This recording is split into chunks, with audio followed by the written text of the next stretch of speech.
నల్గొండ జిల్లా ఉమ్మడి బాపూజీనగర్లో కొలిచిన వారి కోరికలు తీర్చి కొంగు బంగారు దైవంగా ప్రసిద్ధికెక్కిన నాగేంద్రుని పుట్ట ఆలయ అభివృద్ధి కార్యక్రమంలో భాగంగా నూతనంగా నిర్మితమైన శ్రీ సుబ్రహ్మణ్యేశ్వరం నాగేంద్ర స్వామివారి దేవాలయం విగ్రహ ప్రతిష్ఠ మహోత్సవాలలో భాగంగా 2వ తేదీ శనివారం సాయంత్రం ప్రధాన దేవతా మండప హోమములు అనంతరం ప్రతిష్ఠా విగ్రహాలకు పంచశయ్యాదివాసం నిర్వహించబడింది.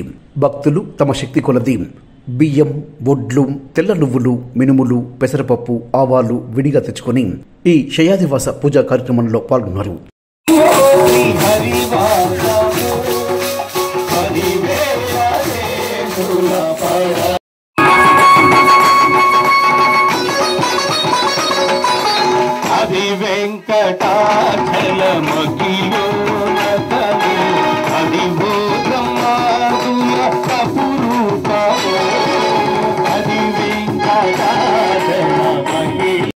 నిత్య నివాస లఖిలములకు వెంకటరమణ సంకటహరణ వెంకటరమణ సంకటహరణ అల్లది శ్రీ హరివాసము 10,000 శేషుల పడగలమయము అల్లది శ్రీ హరివాసము హరివాసము శ్రీ హరివాసము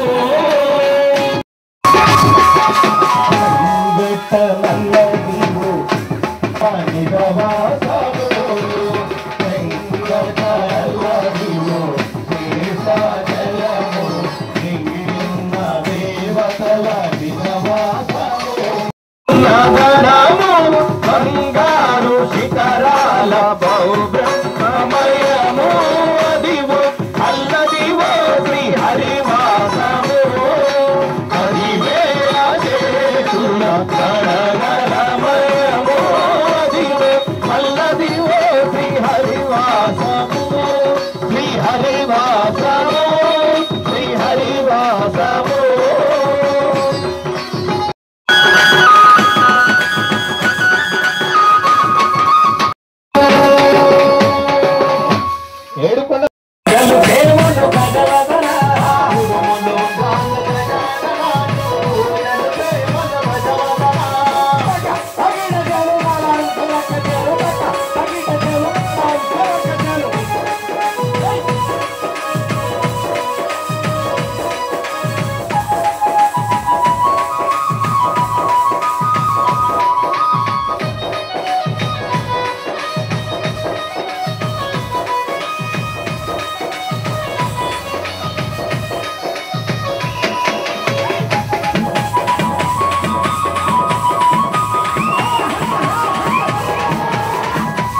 కాబట్టి మరి ఆడబిడ్డలందరికీ అన్నదమ్ములందరికీ మాట ఇచ్చినని చెప్పేసి బాధపడ్డారు. అందరు కూడా గుడి కట్టలేరు ఎవరని చెప్పేసి అనుకున్నారు అప్పట్లో. ఎందుకంటే గతంలో కూడా చాలా సార్లు కట్టాలని ప్రయత్నం చేసినప్పటికీ ఎవరు కట్టలేకపోయారని వాళ్ళు చెప్పారు. ఈసారి శంకుస్థాపన దగ్గరకు వచ్చాక కూడా క్యాన్సిల్ అయింది. ఇక ఎవరి వల్ల కాదు అనుకున్నారు అందరూ. మగవాళ్ళే కట్టలేరు కదా, మగవాళ్ళే ఎంత కష్టపడ కట్టలేరు కదా, ఈమె వల్ల ఏమవుతుందని చెప్పేసి చాలా మంది గుసగుసలాడారు, అందరికీ ప్రచారం కూడా చేశారు. కానీ నాకు దైవభక్తి ఎక్కువ. ఒక మహిళ గుడి కడుతుంటే అడ్డుపడ్డారు. అసలు మహిళలు ఎందుకు గుడి కట్టకూడదు అనేటటువంటి తలంపు నాలో మొదలైంది. గుడి కట్టి తీరాల్సిందే, చూపించాల్సిందే, ప్రజలకు కానుకగా ఇవ్వాల్సిందని చెప్పేసి గట్టిగా ఒక నిర్ణయానికి వచ్చారు మేడం. తర్వాత అందరినీ సమన్వయం చేసుకుంటూ ప్రసాద్ గారి సహకారం కూడా ప్రత్యేకంగా నేను కౌన్సిలర్ గా గెలిచినప్పుడు ఉన్న ఆనందం కన్నా ఈ రోజు ఈ గుడి కట్టిన తర్వాత